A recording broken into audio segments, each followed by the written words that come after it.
ನಮಸ್ಕಾರ ರೀಪ್ಪ ಎಲ್ಲರಿಗೂ. ಸಯ್ಯದ್ ಕಾಕ ಬಂದಾನ. ನ್ಯಾರೆಗಿರೆ ಮಾಡಿರಿಲ್ಲೋ ಎಲ್ಲರೂ. ನ್ಯಾರೆ ಮಾಡ್ಕೊಂಡು ಪೂಜಾ ಪುನಸ್ಕಾರ ಮಾಡ್ಕೊಂಡು ತಂದೆ ತಾಯಿ ನಮಸ್ಕಾರ ಮಾಡ್ಕೊಂಡು ಉದ್ಯೋಗ ಮತ್ತು ತಮ್ಮ ಕಾರ್ಯಚಟುವಟಿಕೆದಾಗ ಭಾಗವಹಿಸ್ಬೇಕ್ರಿ. ಆವಾಗನ ದೇವರ ಫಲ ಕೊಡ್ತಾನೆ. ತಂದೆ ತಾಯಿ ಆಶೀರ್ವಾದ ಇದ್ರೆ ಮಾತ್ರ ದೇವರ ಫಲ ಕೊಡ್ತಾನೆ. ಅವರನ್ನು ಭಾಳ ಗೌರವದಿಂದ ನೋಡ್ಬೇಕು. ಈಗೇನು ಸುದ್ದಿ ತೊಗೊಂಬಂದನ, ರಾಜಕಾರಣ ಸುದ್ದಿನ ತೊಗೊಂಬಂದನ. ರಾಜಕಾರಣ ಸುದ್ದಿ ಭಾಳ ರುಚಿ ಐತೈತೆ ಎಲ್ಲರಿಗೂ. ನವ ಯುವಕರಿಗೆ ಇದೊಂದು ಮುಂದಿನ ದಿಕ್ಸೂಚಿ ಅಂತ ಹೇಳಕ್ಕೆ ಬಂದನ. ಈಗೇನು ಸುದ್ದಿ ಭಾಳ ಖತರ್ನಾಕ್ ಸುದ್ದಿ ಐತಿ ಮತ್ತು ಭಾಳ ಗಡಸ ಧನಿದಾಗೂ ಹೇಳ್ತಾನಲ್ಲ, ಹಿಂಗೂ ಹೇಳಾಕತ್ತೀರಿ ನೀವೆಲ್ಲರೂ. ಭಾಳ ಮೆಚ್ಚುಗೆ ವ್ಯಕ್ತಪಡಿಸಾಕತ್ತೀರಿ. ಅದರ ಸಲುವಾಗಿ ಏನು ಹೇಳಕ್ಕೆ ಬಂದನ ಇವತ್ತು, ಭಾರತೀಯ ಜನತಾ ಪಕ್ಷ ಕರ್ನಾಟಕ ಮತ್ತು ದೇಶದಾಗ ಮಹಾ ತಪ್ಪು ಮಾಡಾಕತ್ತೈತಿ. ಏನು ತಪ್ಪು ಮಾಡಾಕತ್ತೈತಿ ಹೇಳ್ರಿ? ಏನು ತಪ್ಪು ಮಾಡಾಕತ್ತೈತಿ? ಭಾಳ ಚಿಗರಾಕತ್ತೈತಿ ರೀ ಕಾಂಗ್ರೆಸ್. ಪಾದಯಾತ್ರೆ ಮುಖಾಂತರ DKಶಿ ಮುಂದಿನ ಮುಖ್ಯಮಂತ್ರಿ ಆಗೋ ಸಲುವಾಗಿ ಶತಾಯಗತಾಯ ಪ್ರಯತ್ನ ಮಾಡಾಕತ್ತಾನ.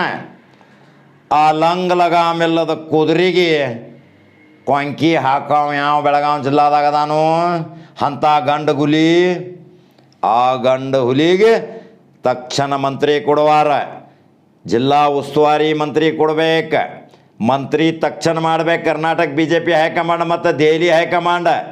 ಆವಾಗ DK ಶಿವಕುಮಾರ್ನ ನಾಗಾಲೋಟದಿಂದ ಓಡುವಂಥ ಕುದುರೆಗೆ ಲಾಂಗ್ ಹಾಕುವಂಥ ಶಕ್ತಿ ಮಾತ್ರ ರಮೇಶ್ ಜಾರಕಿಹೊಳಿ ಹತ್ರ ಐತಿ. ಭಾಳ ಖುಷಿಯಾಗಿಬಿಟ್ರಲ್ಲ ರಮೇಶ್ ಜಾರಕಿಹೊಳಿ ಅಂದ್ರೆ ಅಭಿಮಾನಿಗಳು ಭಾಳ ಅದಾರ.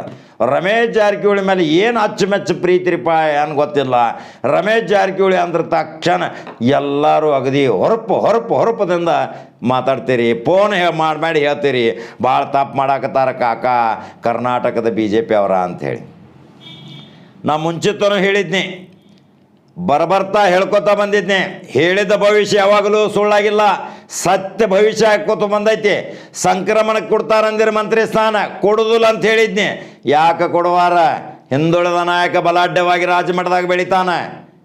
ಅದು ಒಂದೈತಿ ಅಲ್ಲಿ ಜಾತಿ ಮತ್ತು ರಾಜಕಾರಣದ ಕುಮ್ಮಕ್ಕಿನಿಂದ ರಮೇಶ್ ಜಾರಕಿಹೊಳಿಗೆ ಇವತ್ತು ಸಚಿವ ಸ್ಥಾನದಿಂದ ವಂಚಿತ ಮಾಡಿ ಕಾಲಹರಣ ಮಾಡಾಕತ್ತಾರ. ಕೋರ್ಟ್ನಾಗ ನೋಡ್ರ ತಾರೀಖು ತೊಗೊಳಕತ್ತಾರ. SIT ರಿಪೋರ್ಟ್ ಬಿಡುಗಡೆ ಮಾಡಕ್ಕೆ ತಯಾರಿಲ್ಲ. ಇನ್ನೂ 4-5 ರಿಟ್ ಪಿಟಿಷನ್ ಬಾಕಿ ಅದಾವ. ರಿಟ್ ಪಿಟಿಷನ್ಗಳು ಹಾಕಾಕ ಕುಮ್ಮಕ್ಕೆ ಕೊಡಾಕತ್ತಾರ. ಅಂದ್ರೆ ಏನೈತಿದ ಹಂಗೆ ಜಕ್ಕೋತ ಹೋಗೋದು. ಆದ್ರೆ ಇದರ ಪರಿಣಾಮ ಮಾತ್ರ ಮುಂದೆ BJP ಮತ್ತು RSS ಸರ ಸಂಚಾಲಕರು ಏನು ಅದಾರ, ಅವ್ರ ಹೆಡ್ ಬಾಸ್ಗಳ ಅವ್ರು ಮಾತ್ರ 23ಕ್ಕೆ ಮಾತ್ರ ಪಶ್ಚಾತ್ತಾಪ ಪಡ್ಬೇಕಾಕೈತಿ. ಯಾಕಂದ್ರೆ ರಮೇಶ್ ಜಾರಕಿಹೊಳಿ ಇದ್ರೆ ಮಾತ್ರ DKಶಿಗೆ ಒಂದು ಲಂಗ ಲಗಾಮ ಹಾಕಬಹುದು. ಅಂಥ ಕೊಂಕೆ ಐತಿ ರಮೇಶ್ ಜಾರಕಿಹೊಳಿ ಕಡೆ. ಎಗ್ಗದಮ ದಾಡಿಸಿ ಹೃದಯವಂತ ಯಾರು ಹೆದರಿಕೆ ಬೆದರಿಕೆ ಇಲ್ಲ. ದಾಡ ಹೋಗಿ ದಾಡ ವಿಕೆಟ್ಗಳು ಕೆಡು ಅಂತ ಬೌನ್ಸರ್ ಬೌಲರ್ ಇದ್ದಂಗೆ ರಮೇಶ್ ಜಾರಕಿಹೊಳಿ ಬಾಲ್ಯದಿಂದಲೂ ಕ್ರಿಕೆಟ್ ಆಡಿದವು. ಅದನ್ನು ತಿಳ್ಕೊರಿ ಕಾಕ ಏನು ಹೇಳಾಕತ್ತಾನ ರಮೇಶ್ ಜಾರಕಿಹೊಳಿ ಬಗ್ಗೆ ಅಂತೇಳಿ. ರಮೇಶ್ ಜಾರಕಿಹೊಳಿ ಬಗ್ಗೆ ಅನೇಕ ಇತಿಹಾಸ ಸಾಮ್ರಾಜ್ಯ ಹೇಳ್ಕೊತ ಬಂದನ. ಬಾಲ್ಯದಿಂದಲೂ ಯಾವ್ಯಾವ ಸಾಮಾಜಿಕ ಚಟುವಟಿಕೆ ಮುಖಾಂತರ ಕುಟುಂಬ ಬಂದೈತಿ. ಇವತ್ತು ಅದನ್ನರೇ ಪ್ಲಸ್ ಮಾಡ್ರಿ BJP ಅವ್ರಂದ್ರೆ ಕಾಲಹರಣ ಮಾಡ್ಕೊತ ಹೊಂಟೇರಿ. ಅಲ್ಲಿ ನೋಡ್ರ ಪಾದಯಾತ್ರೆ ಮುಖಾಂತರ DK ಶಿವಕುಮಾರ್ ತನ್ನ ತಾಕತ್ತು ತೋರ್ಸಾಕತ್ತಾನ. ಇನ್ನು ಅವ ತಾಕತ್ತು ತೋರಿಸೋ ಟೈಮ್ದಾಗ ನೀವು ಮಂತ್ರಿ ಸ್ಥಾನ ಕೊಡಲ್ಲ, ಇಲ್ಲೇ ಕೂತ್ರಿ. ಆಮೇಲೆ ರಮೇಶ್ ಜಾರಕಿಹೊಳಿ ಶಕ್ತಿ ಮುಂದೆ ನಿಮಗೆ 23ರಾಗ ನೀವು ಪಶ್ಚಾತ್ತಾಪ ಪಡ್ತೀರಿ. ಅದನ್ನು ಹೇಳಕ್ಕೆ ಬಂದನೆ. ರಮೇಶ್ ಜಾರಕಿಹೊಳಿಗೆ ತಕ್ಷಣ ಮಂತ್ರಿ ಕೊಟ್ರಂದ್ರೆ ಕಾಂಗ್ರೆಸ್ದು ಓಡುವಂಥ DK ಶಿವಕುಮಾರ್ ನಾಗಾಲೋಟದಿಂದ ಏನು ಓಡಾಕತೈತಿ ಅದಕ್ಕೆ ಲಗಾಮ ಹಾಕುವಂಥ ಶಕ್ತಿ ಮಾತ್ರ ರಮೇಶ್ ಜಾರಕಿಹೊಳಿ ಐತಿ. ಅವನ ಜೊತೆ ಟಕ್ಕರ್ ತಗೊಳ್ಳುವಂಥ ಡ್ಯಾಶಿಂಗ್ ತಗೊಳ್ಳುವಂಥ ಶಕ್ತಿ ಮಾತ್ರ ರಮೇಶ್ ಜಾರಕಿಹೊಳಿಗೆ ಐತಿ, ಇನ್ಯಾರಿಗೂ ಇಲ್ಲ. ಯಾಕಂದ್ರೆ ಕನಕಪುರದಾಗ ಮತ್ತು ಅಲ್ಲಿ ದಕ್ಷಿಣ ಕರ್ನಾಟಕದಾಗ ಅಭಿಮಾನಿಗಳು ರಮೇಶ್ ಜಾರಕಿಹೊಳಿ ಅಭಿಮಾನಿಗಳು ಭಾಳ ಹುಟ್ಟಾತಾರ ಈಗ. ಯಾಕಂದ್ರೆ ಅಲ್ಲಿ ಅವ್ರದ್ದು ಬಲಾಢ್ಯ ಸೈನ್ಯ ಐತಿ. ಆ ಸೈನ್ಯದಾಗ ಮತ್ತೊಬ್ಬ ಸೇನಾಪತಿ ಬೇಕಾಗ್ಯಾನ ಅವ್ರಿಗೂ. ಅದರ ಸಲುವಾಗಿ ರಮೇಶ್ ಜಾರಕಿಹೊಳಿನ ಮುಂದೆ ಮಾಡಾಕತ್ತಾರ ಅವ್ರು. ಆದ್ರೆ ರಮೇಶ್ ಜಾರಕಿಹೊಳಿನ ಮುಂದೆ ಮಾಡಕ್ಕೆ BJP ಅವ್ರು ಕೊಡುವಾರಲ್ಲ. ಇವ್ರದ್ದು ಎಂಥದೈತಿ ನೋಡ್ರಿ ತಲೆ, ತುಪ್ಪ ತಿನ್ ತಲೆ ಕೆಲಸ ಮಾಡುವ. ಇನ್ನು ಅದಕ್ಕೆ ಏನು ಮಾಡಬೇಕು? ಅಭಿಮಾನಿಗಳ ಇನ್ನು ಒದರ್ಬೇಕು, ಹೇಳ್ಬೇಕು. ಇನ್ನು ಮುಂದೆ ನಾವು ತೋರಿಸ್ತೇವೆ ಮತ್ತು ಬೇರೆ ದಿಕ್ಕಂತೇಳಿ ಹೇಳ್ಬೇಕು. ಆವಾಗ ಹೈಕಮಾಂಡ ಏನು ತನ್ನ ಕಿವ್ಯಾಗ ಏನು ಹಳ್ಳಿಗುಳಿ ಹಾಕೊಂಡು ಕೂತಾರೋ ಆವಾಗ ತೆಗಿತಾರೆ ಅಂಬಲ್ಲ. ಅದರ ಸಲುವಾಗಿ ಈ ಸುದ್ದಿ ಹೇಳಕ್ಕೆ ಬಂದನ. ಈಗ ಅವನ ಬಲಾಢ್ಯ ಸೈನ್ಯಲ್ಲಿ ಪಾದಯಾತ್ರೆ ಮುಖಾಂತರ ಹೆಸರುವಾಸಿ ಆಗಾಕತ್ತಾನ. ಅವಂಗೆ ಲಗಾಮ್ ಹಾಕಬೇಕಾದ್ರೆ ರಮೇಶ್ ಜಾರಕಿಹೊಳಿ ಪರಮ ಮದ್ದು, ಪರಮ ಸಂಜೀವಿನಿ. ತಿಳ್ಕೋರಿ ನನ್ನ ವಿಡಿಯೋ. ಅವರ ಅಭಿಮಾನಿಗಳೆಲ್ಲ ದಕ್ಷಿಣ ಕರ್ನಾಟಕದ ಅಭಿಮಾನಿ, DK ಶಿವಕುಮಾರ್ ಅಭಿಮಾನಿಗಳು ಸಹಿತ ಇವತ್ತು ತಿಳ್ಕೋರಿ, ಅಲ್ಲಿ ಟಕ್ಕರ್ ಕೊಡುವಂಥ ವ್ಯಕ್ತಿ ರಮೇಶ್ ಜಾರಕಿಹೊಳಿ ಒಬ್ಬ. ಅವನ ಶಿವ ಯಾವಂಗೂ ತಾಕತ್ತಾಗೋದಿಲ್ಲ. ಡ್ಯಾಶಿಂಗ್ ಟು ಡ್ಯಾಶಿಂಗ್ ಇಲ್ಲಿ ದೊಡ್ಡ ಪೈಲ್ವಾನ್ ಅಂದ್ರೆ ರಮೇಶ್ ಜಾರಕಿಹೊಳಿ. ನಿಮಗೆ ಗೊತ್ತು ಐತಿ ಏನೇನು ಆಗ್ಯಾವ ಅನ್ನೋದು ಹಿಂದಿನ ಘಟನೆಗಳು ನೋಡ್ಕೋತ ಹೋಗ್ರಿ. ಸರ್ಕಾರ ಕೆಡಿವಿ ಸರ್ಕಾರ ತರ್ತಾರಂದ್ರೆ ಸಾಮಾನ್ಯ ಅಲ್ರಿ. ಒಂದು ಗ್ರಾಮ ಪಂಚಾಯತಿಯಾಗ ಒಂದು ಅವಿಶ್ವಾಸ ತರ್ಬೇಕಾದ್ರೆ ರಣದಂಗೆ ಆಕೈತಿ ಇಲ್ಲಿ ಸರ್ಕಾರ ಟು ಉಲಟ್ ಪಲಟ್ ಪಲಟ್ ಉಲಟ್. ಇಂಥ ಶಕ್ತಿ ರಮೇಶ್ ಜಾರಕಿಹೊಳಿಗೆ ಆ ದೇವ್ರು ಕೊಟ್ಟ ಅನ್ನೋದ್ಮೇಲೆ ಆ ಶಕ್ತಿಯನ್ನು ತೋರಿಸೋ ಸಲುವಾಗಿ ಭಾಳ ಈಗ ನಾಗಾಲೋಡದಿಂದ ಓಡಾಕತೈತಿ ಕುದುರೆ. ಆ ಕುದುರೆಗೆ ಲಗಾಮ್ ಹಾಕ್ಬೇಕಾರೆ ತಕ್ಷಣ ಮಂತ್ರಿ ಸ್ಥಾನ ಕೊಡ್ಬೇಕು. ಕೊಡಾರನವ್ರು ನಮ್ಮ ಅನಿಸಿಕೆ ಬಾಕ್ಸ್ನಾಗ ತಿಳಿಸ್ರಿ. ಇನ್ನು ನೋಡ್ರಿ ಮತ್ತೆ ಮುಂದೆ ಬರ್ತಾನೆ ರಮೇಶ್ ಜಾರಕಿಹೊಳಿ ಸುದ್ದಿ ನಂತರ. ಕಳೆದ 2 ದಿನ ಹಿಂದೆ ಮಾಡಿದ್ನಿ ಅದ್ಭುತ ಶಾಸಕರು, ಜನಪ್ರಿಯ ಶಾಸಕರು, ಸಮಾಜ ಸೇವೆಯಲ್ಲಿ ಮುಂಚೂಣಿಯಲ್ಲಿ ಇದ್ದಂಥ ಶಾಸಕರ ಬಗ್ಗೆ ಹೇಳಕೊಂಡಿದ್ನಿ. ಇನ್ನು ಬರ್ತಾನೆ ರಾಮದುರ್ಗದಿಂದ.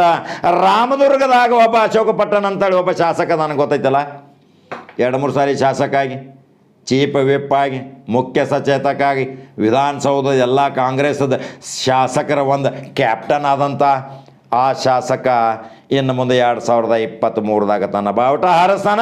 ಬರೆದು ಇಟ್ಕೋರಿ. ಕಾಕ ಕಾಂಗ್ರೆಸ್ದಾಗ ಹೇಳ್ತಾನಂತ ಹೇಳ್ತಾರೆ. ಕಾಂಗ್ರೆಸ್ದವ್ರು ಇನ್ನು ನನಗೆ ಕೊಟ್ಟು ನಡೆಸಿಲ್ಲ. ಅವ್ರದ್ದೊಂದು ಕಪ್ ಚಹಾ ಕುಡಿಯಂಗಿಲ್ಲ ನಾ. ಯಾಕೆ BJP ಅವ್ರದ್ದು 1000 ವೀಡಿಯೋ ಮಾಡಿದ್ದು ತೆಗೆದು ನೋಡುದಿಲ್ಲನ್ರಿ. ಬರೀ ಟೀಕೆ ಟಿಪ್ಪಣಿ ಮಾಡೋದ್ರಾಗ ಜೀವನ ಹೋತ್ ನಿಮ್ಮದು. ಚಲೋ ಅನ್ನೋದು ಒಂದು ಸ್ವಲ್ಪ ತಲೆಯಾಗಿ ಇಟ್ಕೋರಿ. ಚಲೋ ಬುದ್ಧಿ ತಲೆಯಾಗಿ ಇಟ್ಕೊಂಡ್ರೆ ಅಂದ್ರೆ ಚಲೋ ಬುದ್ಧಿ ಬರ್ತೈತಿ. ಬರೀ ನಿಮ್ಮ ತಲೆಯಾಗ ಹೊಲಸು ಬುದ್ಧಿ ತುಂಬೈತಿ. ಕಮೆಂಟ್ಗಳು ಹಾಕ್ತೀರಿ, ನಿಮ್ಗೆ ನಾಚಿಕೆ ಬರಬೇಕು ಕಮೆಂಟ್ ಹಾಕುವಾಗೂ ಸಹಿತ. ಇಂಥ ಒಬ್ಬ ಅಶೋಕ್ ಪಟ್ಟಣ ಬಗ್ಗೆ ಸುದ್ದಿ ತೊಗೊಂಬಂದನ. ಅವ್ರ ತಂದೆ ತಾಯಿ ಶಾಸಕರಿದ್ದರು. ಖಾನ್ದಾನಿ ಮಣಿತಾನ, ಅದು ದೊಡ್ಡ ಮಣಿತಾನ, ಅನ್ನದಾಸೋಹ ಮಣಿತಾನ. ಮನೆಗೆ ಹೋಗ್ರಿ, ಒಂದು ಸಲ ನೋಡ್ರಿ. ಅಶೋಕ ಪಟ್ಟಣ ಬಗ್ಗೆ ಯಾಕೆ ಹೇಳಕ್ಕೆ ಬಂದನಂದ್ರೆ, ಯಾವಾಗ ಬೇಕಾದಾಗ ಎಲ್ಲಿ ಬೇಕಾದಲ್ಲಿ ಸಿಕ್ಕಾಗ ಕರೆದು ಮಾತಾಡಿಸುವಂಥ ಸರಳ ವಿರಳ ಶಾಸಕನ ಬಗ್ಗೆ ಹೇಳಬಾರ್ದೇನ್ರಿ? ಹೇಳಬಾರ್ದು ಅನ್ನೋದು ಏನು ಕಾನೂನು ಐತಿ? ನನ್ನ ವಾಕ ಸ್ವಾತಂತ್ರ್ಯನ ಕಸ್ಕೊಳ್ಳೋ ಶಕ್ತಿ ಯಾರಲ್ಲಿಯೂ ಇಲ್ಲ, ಪರಮಾತ್ಮನಲ್ಲಿ ಮಾತ್ರ ಐತಿ, ನನ್ನ ಅಭಿಮಾನಿಗಳಲ್ಲಿ ಮಾತ್ರ ಐತಿ ಅನ್ನೋದು ಇವತ್ತು ಘಂಟಾಘೋಷವಾಗಿ ಹೇಳ್ತಾನೆ. ಅಶೋಕ ಪಟ್ಟಣ 2023ದಾಗ ಸರಳ ಜೀವಿ ಶಾಸಕ ಆಗ್ತಾನೆ. ಬರ್ಕೊಂದಿಟ್ಕೋರಿ, ಅಡ್ವಾನ್ಸ್ ಹೇಳೇನಿ. ಇನ್ನು ಮುಂದೆ ಕಾಕ ಏನು ಹೇಳ್ತಾನೆ ಮುಂದಿಂದ, ಮತ್ತು ಅಲ್ಲಿಂದ ನನ್ನ ಮಗಲಾಗ ಬರ್ತಾನೆ. ಯಾಕಂದ್ರೆ ಅಶೋಕ್ ಪಟ್ಟಣದ ಅಭಿಮಾನಿಗಳು ಭಾಳ ಅದಾರ. ಅಶೋಕ ಪಟ್ಟಣ ಯಾರಿಗೂ ಅನ್ಯಾಯ ಮೋಸ ಮಾಡಿದಂಥ ವ್ಯಕ್ತಿ ಅಲ್ಲ, ಯಾವುದೋ ಕಮಿಷನ್ ದಂಧೆ ಮಾಡಿದ ವ್ಯಕ್ತಿ ಅಲ್ಲ, ಈ ಅದರಲ್ಲಿ ಪರ್ಸೆಂಟೇಜ್ ವ್ಯವಹಾರ ಮಾಡಿದ ವ್ಯಕ್ತಿ ಅಲ್ಲ, ಯಾರಿಗೋ ನೌಕರಿ ಹಾಸ್ತಾನೆ ಟ್ರಾನ್ಸ್ಫರ್ ಮಾಡ್ತಾನೆ ಅಂತೇಳಿ ದುಡ್ಡು ತಗೊಳ್ಳೋ ವ್ಯಕ್ತಿ ಅಲ್ಲ. ಅವನ ಇತಿಹಾಸ ತೆಗೆದು ನೋಡ್ರಿ, ಅಲ್ಲಿ ಬೆಂಗಳೂರಿಗೆ ಹೋದರೂ ಸಹಿತ ಎಷ್ಟು ಕರೆದು ಮಾತಾಡಿಸುವಂಥ ಇಂಥ ಅಶೋಕ್ ಪಟ್ಟಣ ನಿಮಗೆ ಸಿಗ್ತಾನೇನ್ರಿ? 23ರಾಗ ಬಾವುಟ ಹಾರಿಸ್ತಾನ, ನೀವು ಜೈ ಅಂತೀರಿ. ಅವ ಕಾಕ ಕರೆಕ್ಟ್ ಹೇಳಿದಪ್ಪ ಅಂತೀರಿ. ಅದಕ್ಕಿಂತ ನಂತರ ಮತ್ತೆ ಬರ್ತಾನೆ ಅಲ್ಲೇ ಒಂದು 40 ಕಿಲೋಮೀಟ್ರದಾಗ ಬೈಲೊಂಗಲ್ದಾಗ ಒಂದು ಸರಳ ಸಜ್ಜನಿಕೆ ಒಂದು ಸಾಕಾರ ಮೂರ್ತಿ ಐತ್ರಿ. ಮುದ್ದ ಮಗುಗತೆ ಕಾಣ್ತೈತಿ. ಮೊನ್ನೆ 51ನೇ ವರ್ಷದ ಹುಟ್ಟಹಬ್ಬ ಆಚರಣೆ ಮಾಡ್ಕೊಂಡು ಮಾಂತೇಶ್ ಕೌಜಲ್ಗಿ ಮುದ್ದ ಮಗುಗತೆ ನೋಡ್ರಿ. ಸಿಂಪಲ್ ರಾಜಕಾರಣ, ಸ್ವಾಭಿಮಾನ ಕುಟುಂಬ. ಅವ್ರ ತಂದೆ ಚೀಫ್ ವಿಪ್ ಇದ್ರ ಪಾರ್ಲಿಮೆಂಟ್ದಾಗ, ದೇವೇಗೌಡ ಪ್ರಧಾನಮಂತ್ರಿ ಇದ್ದಾಗ ಮುಖ್ಯ ಸಚೇತಕ ಪಾರ್ಲಿಮೆಂಟ್ದಾಗ ಇದ್ರೆ ಆವಾಗ ನಮ್ಮನ್ನು ಕರ್ಕೊಂಡು ಹೋಗಿ 20 ಸಲ ರಾಷ್ಟ್ರಪತಿ ಭವನ ಮತ್ತು ಪ್ರಧಾನಮಂತ್ರಿ ಭವನ ಎಲ್ಲ ತೋರಿಸಿ ತಿರುಗಾಡಿಸಿದವ್ರು. ನಮ್ಮನ್ನು 2 ದಿವಸ ತಮ್ಮ ಮನೆಯಾಗ ಇಟ್ಕೊಂಡವ್ರು. ಅಂಥ ಸರಳ ಸಜ್ಜನಿಕೆ ರಾಜಕಾರಣಿಯ ಸುಪುತ್ರ ಮಹಾಂತೇಶ ಕೌಜಲ್ಗಿ. ಮಹಾಂತೇಶ ಕೌಜಲ್ಗಿಗೆ ಸಾಥ್ ನೀಡುವಂಥ ಮತ್ತೊಂದು ರತ್ನ ಬಸವರಾಜ್ ಕೌಜಲ್ಗಿ. ಇಬ್ಬರು ಸಹೋದರರು ನೋಡ್ರಿ. ಮನೆಗೆ ಹೋಗ್ರಿ, ಹಳಿವಿನ್ನು ಕಟ್ಟಿಗೆ ಕುರ್ಚಿ ಅದಾವು. ಆ ಒಂದು ಟ್ರೇಜರಿ ಐತಿ, ಆ ಟ್ರೇಜರಿ ಮೇಲೆ ನೋಡ್ರಿ ಅವ್ರ ಅಪ್ಪಂದ ಮತ್ತು ಅವ್ರ ಮಗಂದ ವಕೀಲಿಕೆ ಮಾಡೋ ಸೂಟ್ಕೇಸ್ ಹಳಿ ಹೋದಾವ ನೋಡ್ರಿ. ಇನ್ನೂ ಆ ಸೂಟ್ಕೇಸ್ಗಳು ಇನ್ನೂ ಇಟ್ಟಾರ ಅವ್ರು. ಭಾಳ ಸಿಂಪಲ್ ಮನ್ಯಾಗ ನೋಡ್ರಿ. ಏನು ನಿಮಗೆ ಐಷಾರಾಮಿ ಕಾರ್ಪೆಟ್ ಗಿರಿಪೆಟ್ ಏನು ಸಿಗಂಗಿಲ್ಲ. ಕುಶನ್ ಬಿಷನ್ ಕಟ್ಟಿಗೆ ಕುರ್ಚಿ ಅದಾವ. ಹೋದ ತಕ್ಷಣ ಮಾತ್ರ ಚಾ ಅಂಬಲಿ ಸಿಗತೈತಿ. ಅನ್ನದಾಸೋ ಟೈಮ್ದಾಗ ಅನ್ನ ಕೊಡ್ತಾರ. ಇಂಥ ಒಂದು ವ್ಯಕ್ತಿತ್ವ ಉಳ್ಳಂಥ ಮಹಾಂತೇಶ ಕೌಜಲ್ಗಿ ಶಾಸಕ ಇನ್ನು ಮುಂದೆ 2023ರಾಗ ಸರಳ ಸಜ್ಜನಿಕೆ ರಾಜಕಾರಣ, ಯಾವುದೇ ವಿವಾದ ಅಪವಾದ ಇಲ್ಲದಂಥ, ಪರ್ಸೆಂಟೇಜ್ ವ್ಯವಹಾರ ಇಲ್ಲದಂಥ, ಟ್ರಾನ್ಸ್ಫರ್ ಲಪಡ ಭಾನಗಡ ಇಲ್ಲದಂಥ ಭಾಳ ಸರಳ ಜೀವಿ ವ್ಯಕ್ತಿ ಮಹಾಂತೇಶ ಕೌಜಲ್ಗಿ. ಅವಂಗೂ 23ರಾಗ ಬಾವುಟ ಹಾರ್ಸಾಕ ನಕ್ಕಿ ಹೇಳ್ತಾರ. ಅಲ್ಲಿ ಮತ್ತೊಬ್ಬರಲ್ಲಿ ವಿಶ್ವನಾಥ ಪಾಟೀಲು ಅದಾರ ರೀ, ಮೆಟಗುಡ ಮಟ್ಟು ಅದಾರ. ಮೆಟಗುಡು ಮಠ ಬಗ್ಗೆನೂ ಭಾಳ ಮಂದಿಗಳದಾರ್ರಿ ಅಲ್ಲಿ. ವಿಶ್ವನಾಥ್ ಪಾಟೀಲು ಭಾಳ ಸರಳ ಸಜ್ಜನಿಕೆ ರಾಜಕಾರಣಿ. ಆ್ಯಕ್ಚುಲಿ ಬೈಲೊಂಗಲ ಒಂದು ಟೈಮ್ದಾಗ ಮರ್ಡರ್ಗಳ್ದಪ್ಪ, ಬೈಲೊಂಗಲ್ದಾಗ ಯಾವಾಗ ನೋಡ್ರೆ ಮರ್ಡರ್ಗಳಾಗ್ತಾವೆ, ಭಾಳ ಹುಂಬ ಮಂದಿ ಅಂತಿದ್ರು. ಆದರೆ ಈಗ ಆಧುನಿಕ ತಂತ್ರಜ್ಞಾನ ಬಂದ ಮೇಲೆ, ಸರಳ ಸಜ್ಜನಿಕೆ ರಾಜಕಾರಣಿಗಳು ಬಂದ ಮೇಲೆ, ಶಿಕ್ಷಣ ಬಂದ ಮೇಲೆ ಎಲ್ಲರನ್ನೂ ಸುಧಾರಣೆ ಮಾಡಿ ಇವತ್ತು ನೋಡ್ರಿ ಗಲಭೆ ಮತ್ತು ಕೊಲೆರಹಿತ ತಾಲೂಕು ಅಂತೇಳಿ ಅದು ಹೆಸರುವಾಸಿ ಆಗೈತಿ. ಅದಕ್ಕೆ ಇಂಥ ರಾಜಕಾರಣದಾರ ಅಲ್ಲಿ ಮೆಟಗುಡು ಮಠದಾರ, ವಿ ಐ ಪಾಟೀಲ್ ಅದಾರ, ವಿಶ್ವನಾಥ ಭಾಳ ಸಮಾಧಾನ ಮಂದಿ. ಮಹಾಂತೇಶ್ ಕೌಜಲ್ಗಿನೂ ಅದಾರ. ಆದ್ರೆ ಮಹಾಂತೇಶ್ ಕೌಜಲ್ಗಿಗೆ ಯಾಕೆ ಆರಿಸ್ತರ್ತಾರೆ ಅನ್ನೋದು ಗೊತ್ತೈತೇನ್ರಿ? 23ರಾಗ ಸರ್ಕಾರ ಬರೋದೈತೆ ಅಂಥೇಳಿ ಎಲ್ಲ ಈಗಾಗಲೇ ಗೊತ್ತಾಗೈತ್ರಿ. ನೋಡ್ರಿ ಯು ಪಿದಾಗ ಏನೇನಾಗೈತಿ. 25-30 ಮಂದಿ ಎಮ್ ಎಲ್ ಎಗಳು ಹೊಂಟಾರ ಓಡೋಡಿ, ಎಂ ಪಿಗಳು ಏನು ಹೋಗುತ್ತಾರೆ. 23-24 ಬದಲಾವಣೆ ಕಾಣೋದು. ಭವಿಷ್ಯ ನಮ್ಮದು ಸುಳ್ಳಾಗಂಗಿಲ್ಲ. ಯಾರು ಭಾರತೀಯ ಜನತಾ ಪಕ್ಷ ಕೊಟ್ಟು ನಡ್ಸಿಲ್ಲ, ಕಾಂಗ್ರೆಸ್ ಕೊಟ್ಟು ನಡ್ಸಿಲ್ಲ, ಬದಲಾವಣೆ ಗಾಳಿ ಆಗ್ತೈತಿ. ಅಲ್ಲಿ ಯು ಪಿದಾಗ ಕಾಂಗ್ರೆಸ್ ಬರ್ತೈತಿ ಅಂದ್ರೇನು ಅಲ್ಲಿ ಸೈಕಲ್ ಬರ್ತೈತಿ. ಸೈಕಲ್ ಭಾಳ ಜೋರು ಓಡಾಕತೈತಿ. ಈಗ ಹವಾ ಹಾಕ್ಕೊಂಡು ಅಖಿಲೇಶ್ ಭಾಳ ಫಾಸ್ಟ್ ಹೊಂಟಾನ. ಅವು ಹೊಂಟದ ಮೇಲೆ ಅದು ಕೆಂಪು ಟೋಪಿಗೆ ಮಾತ್ರ ಹಾರುದನ. ಅಲ್ಲಿ ಏನಾರೇ ಬದಲಾವಣೆ ಆತ ಯೋಗಿನ ಚೇಂಜ್ ಮಾಡಿದ್ರೆ ಅದು ಸೂತಕ ಒಂದು ಸಂದೇಶ ಹೋಗ್ತೈತಿ ದಿಲ್ಲಿಗೆ. ಅಲ್ಲಿ ಟೈ ಅಂದ್ರೆ ಅಲ್ಲಿ ಭೌ ಅಂತೈತಿ. ಅಲ್ಲಿ 24ರಾಗ ಚೇಂಜ್ ಆಕೈತಿ. ಇಂಥ ಸರಳ ಸಜ್ಜನಿಕೆ ರಾಜಕಾರಣಿ ಮಹಾಂತೇಶ್ ಕೌಜಲ್ಗಿ ಬಗ್ಗೆ ಹೇಳಕ್ಕೆ ಬಂದನೆ. ಮಹಾಂತೇಶ್ ಕೌಜಲ್ಗಿ ಒಂದು ಸೌಜನ್ಯ ಕುಟುಂಬ, ಸರಳ ವ್ಯಕ್ತಿತ್ವ, ಸಿಂಪಲ್ ರಾಜಕಾರಣಿ. ಬಟ್ಟೆ ನೋಡ್ರಿ ಯಾವಾಗ ಬೇಕಾದ್ರೆ ಸಿಗ್ತಾರ, ಎಷ್ಟು ಸಿಂಪಲ್ ಮಾತಾಡ್ತಾರೆ. ಅಣ್ಣವ್ರ ತಮ್ಮವ್ರ ಅಂತಾರ, ಫೋನ್ ಮಾಡ್ರಿ, ಎಷ್ಟು ಸೌಜನ್ಯದಿಂದ ವರ್ತನೆ ಮಾಡ್ತಾರೆ. ಇಂಥ ಸರಳ ಸಜ್ಜನ ರಾಜಕಾರಣಿಗಳು ನಾವು ನೆನಪು ಮಾಡಿದರೆ ಬಿ ಡಿ ಜತ್ತಿ ನಿಜಲಿಂಗಪ್ಪ ನೆನಪು ಬರ್ತಾರೆ, ಕಡದಾಳು ಮಂಜಪ್ಪ ನೆನಪು ಬರ್ತಾರೆ, ವಿಶ್ವೇಶ್ವರಯ್ಯನಂಥ ಕೊಡುಗೆ ಕೊಟ್ಟಂಥ ಕರ್ನಾಟಕ ರಾಜ್ಯದ ಇಂತಿಂಥ ವ್ಯಕ್ತಿಗಳು ಭಾಳ ನಮಗೆ ನೆನಪು ಬರ್ತಾರೆ. ಕಾನೂನು ಪಂಡಿತರು ಅವರು. ಮಹಾಂತೇಶ್ ಕೌಜಲ್ಗಿ ಇಂಥವರೆಲ್ಲ ನೆನಪು ಬರ್ತಾರೆ. ಅವರು ಕಾನೂನು ಪಂಡಿತರು. ಆಮೇಲೆ ಅವ್ರ ತಂದೆ ಶಿವಾನಂದ ಕೌಜಲ್ಗಿ ಅವರು ಪಂಡಿತರು. ಇವತ್ತು ದೊಡ್ಡ ಪ್ರತಿಷ್ಠಿತ KLE ಸಂಸ್ಥೆಯ ಮಹಾಂತೇಶ್ ಕೌಜಲ್ಗಿ ಅಧ್ಯಕ್ಷರಾಗ್ಯಾರ, ಕಾರ್ಯಭಾರ ನಿಭಾಯಿಸತ್ತಾರ. ಜನರ ಸುಖ ದುಃಖದ ವಿಚಾರಣೆ ಮಾಡೋ ಸಲುವಾಗಿ ಟಿ ಶರ್ಟ್ ಮೇಲೆ ಬೆಳಿಗ್ಗೆ ಬಂದು ಕೂತ್ರಂದ್ರೆ ಎಲ್ಲ ಮಧ್ಯಾಹ್ನ ಎಲ್ಲ ಇತ್ತಿರ್ತಾನ ರೀ. ಹೆಂಗೆ ಸ್ಟೋರಿ ಹೇಳ್ಕೊತ ಬಂದನ. ಬಾಲಚಂದ್ರದ ಹೆಂಗೆ ಹೇಳಿದ್ನಿ, ಸತೀಶ್ ಜಾರಕಿಹೊಳಿದು ಹೆಂಗೆ ಹೇಳಿದ್ನಿ. ಗ್ರೌಂಡ್ ರಿಪೋರ್ಟ್ ಯಾರು ಹೇಳೋದಿಲ್ಲ. ಆಂತರಿಕ ವಿಷಯಗಳು ಕೆಲವು ಇರ್ತಾವೆ, ಅದನ್ನು ಗೊತ್ತಾಗೋದಿಲ್ಲ. ನಾವು ಆಂತರಿಕ ವಿಷಯ ಗ್ರೌಂಡ್ ರಿಪೋರ್ಟ್ ಹೇಳಿರ್ತೀವಿ. ಅವ್ರು ಸಿಂಪಲ್ ಇದ್ದಾಗ ಹೋಗಿ ಪಟ್ನ ಹಿಡ್ದು ಮಾತಾಡ್ಸಿರ್ತೀವಿ. ಅದು ಭಾಳ ಇಂಪಾರ್ಟೆಂಟ. ಅವಾಗ ನೋಡ್ರಿ ಮುಂದೆ ಮತ್ತೆ ಬರ್ತಾನೆ. ಹಂಗೆ ಬೈಲೊಂಗಲ ತಾಲೂಕದಿಂದ ಈಗ ಡಿವೈಡ್ ಆಗೈತಿ. ಕಿತ್ತೂರು ರಾಣಿ ಚೆನ್ನಮ್ಮನ ಕಿತ್ತೂರು ಕಲ್ಯಾಣ ಕರ್ನಾಟಕ. ಅಲ್ಲಿ ಒಬ್ಬ ಸರಳ ಸಜ್ಜನಿಕೆ ರಾಜಕಾರಣಿ ಅದಾನ್ರಿ, ಮಹಾಂತೇಶ್ ದೊಡ್ಡಗೌಡ್ರ ಅಂತೇಳಿ.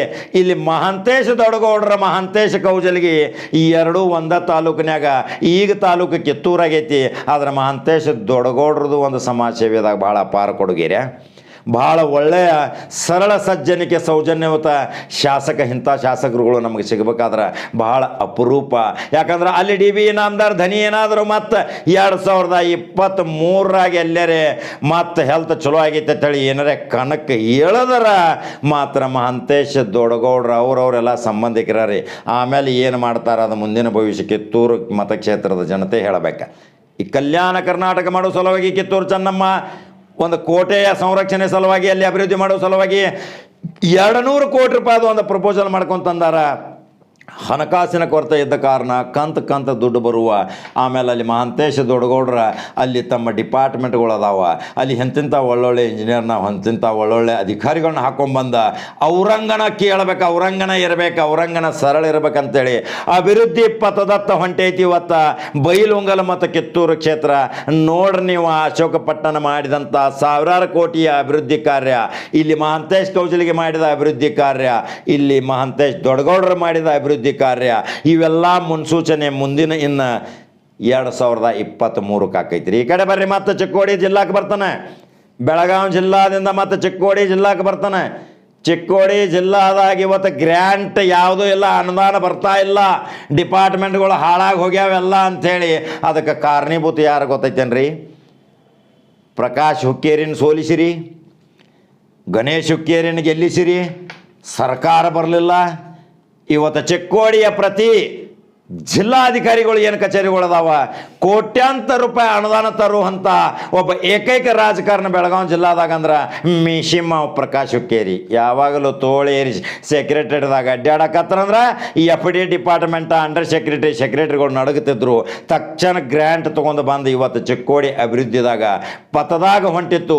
ಆದ್ರೆ BJP ಸರ್ಕಾರ ಬಂದ ಮೇಲೆ ಅದಕ್ಕೆ ಒಂದು ಇಚ್ಛಾಶಕ್ತಿ ಇಲ್ಲ ಎಂಬಲ್ಲಿ ಶಾಸಕರುಗಳಿಗೆ ದುಡ್ಡು ತರಾಕ ಬರೇ ತಮ್ಮ ರಂಬಾಟ ಗಿಂಬಾಡ್ದಾಗ ಹೊಂಟಾರ.